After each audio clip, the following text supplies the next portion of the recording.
All right, let's dive right into our spice racks today. Okay. And unpack a pretty common culinary conundrum: Right.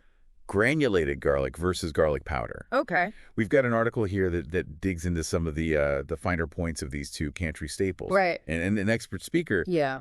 I'm not going to lie, I've often stood in the grocery aisle, Sure. just totally puzzled, Yeah. wondering, like, is there truly a difference? Yeah. Is it all just garlic in the end? Well, you'd be surprised. What's fascinating here is how we process garlic. Okay. Even in these kind of like seemingly simple forms, Yeah. it drastically changes how we experience the flavor. Right. It's like the difference between Okay. a slow simmering ember Mm-hmm.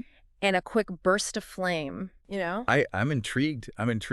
The article mentions this idea of like a slow and steady versus quick and intense flavor release. Exactly. What's the science behind that? It's all about surface area. Okay. So granulated garlic, with its larger pieces, it has less surface area exposed at any given time. Okay. So that means that the flavor molecules are released gradually as it cooks. Right. It results in the slow kind of building heat.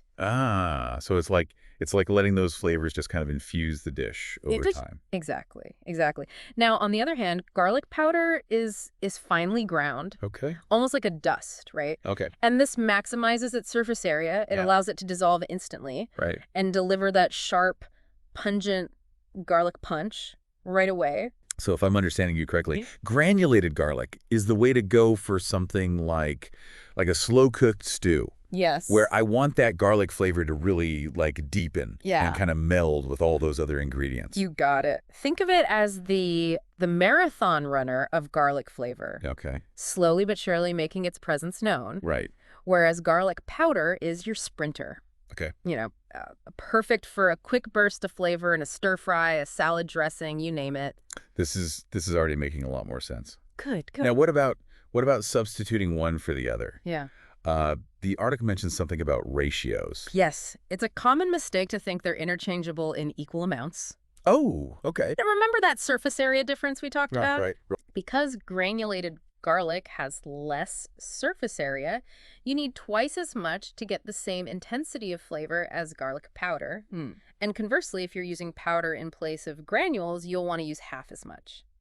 That's a great tip. There you go. I am very guilty of assuming a teaspoon is a teaspoon. Yeah. No matter what. Yeah. The article also touched on the importance of texture, Yes. which I'll be honest, I hadn't really considered before. Interesting. How does that factor into like the whole granulated versus powdered debate? Texture plays a crucial role, Okay. especially in dishes where smoothness is key, you know? Right. No matter how finely you mince it, fresh garlic will always have some texture. Right. Granulated garlic kind of retains a bit of that, Okay. adding a subtle hardiness to dishes. Garlic powder, on the other hand, it practically melts away, ensuring a silky, smooth finish. So for something like a creamy hummus, Yes. I definitely want to stick with garlic powder. Precisely. You wouldn't want any, like, rogue garlic bits interrupting that velvety texture. Right.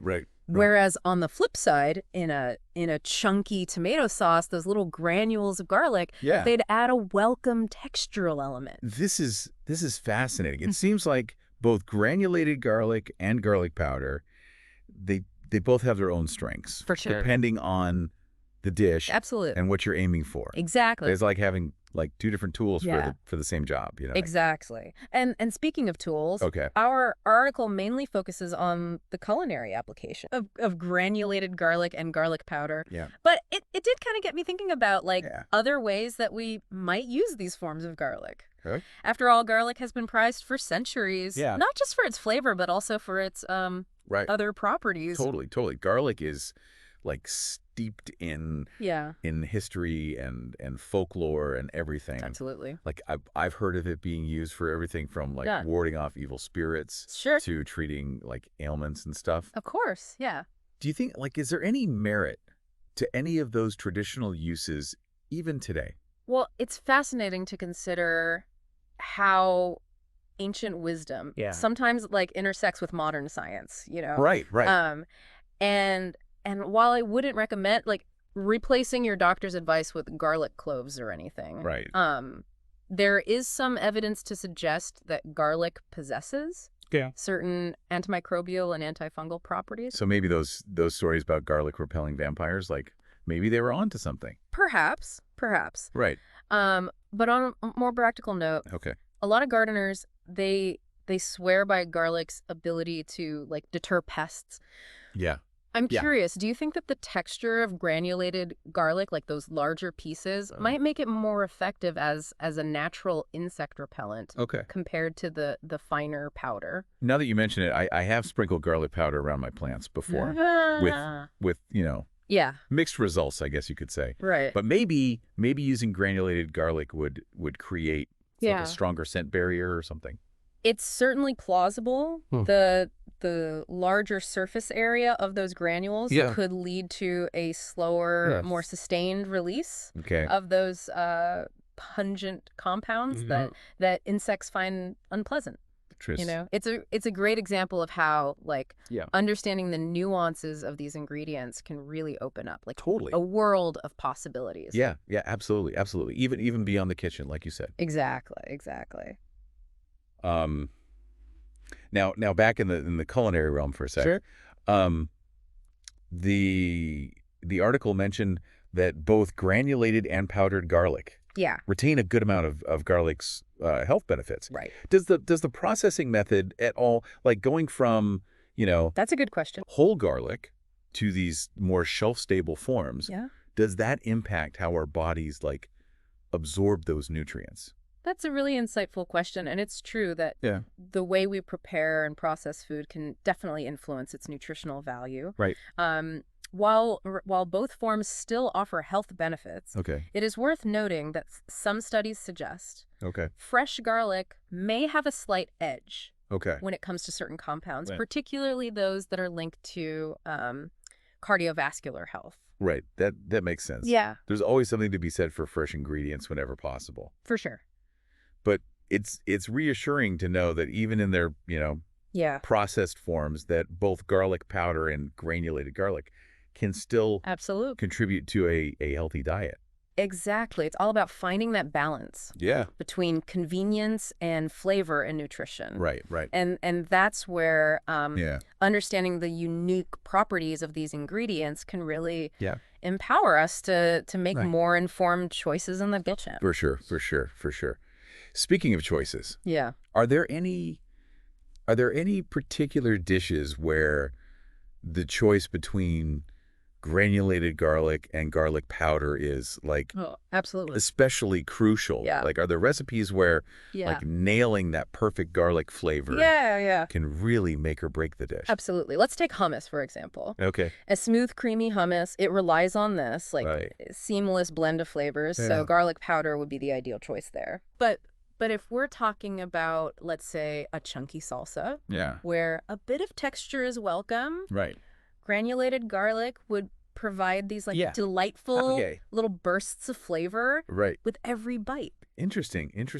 It's amazing how these subtle differences can I know, it's true. have such a big impact on the final dish. Yeah. So to sum it up, it's not about crowning a winner between granulated garlic and garlic powder. Exactly. It's about recognizing their individual strengths. For sure. And knowing when to use each one for maximum flavor. Couldn't have put it better myself. Yeah. It's about, embracing the versatility of this beloved ingredient. For sure. This deep dive has definitely inspired me to take a closer look at my own spice rack, and really appreciate the nuances of each jar. Me too. Now, before we wrap up our exploration here of granulated garlic and garlic powder, I'm curious, were there any particularly surprising or unexpected insights you gleaned from this article? Anything that really made you pause and reflect? For me, it wasn't necessarily a single fact or piece of information, but rather a broader realization. Okay. We often take ingredients like garlic for granted, but this deep dive really reminded me that even the simplest choices in the kitchen, like like opting for granulated garlic over garlic powder, or vice versa. You know, it can have a significant impact on the final dish. That's such an important point. It's a call to like slow down, pay attention, and appreciate the subtle complexities of flavor. Absolutely. Even something as seemingly simple as garlic can hold, like a whole world of culinary possibilities. It's true. And for our listeners out there who might be feeling a little overwhelmed by all this garlic talk. Sure. Yeah. We'll include a link to the full article, of course, in the show notes, so you can kind of explore it at your own pace. It's a great reminder that this deep dive, while hopefully enlightening, is really just like a starting point, right? Exactly. For further exploration. Yeah.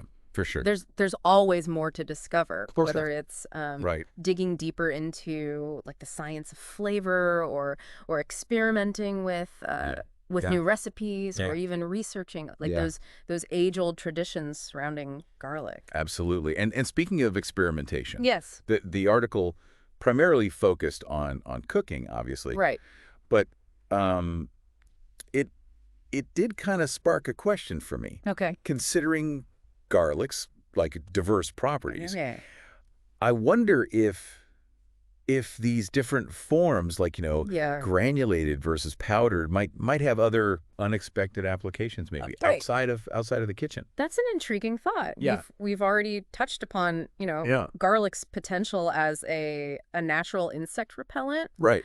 But perhaps there are other possibilities that we haven't even considered yet, Right. Yeah. Like what if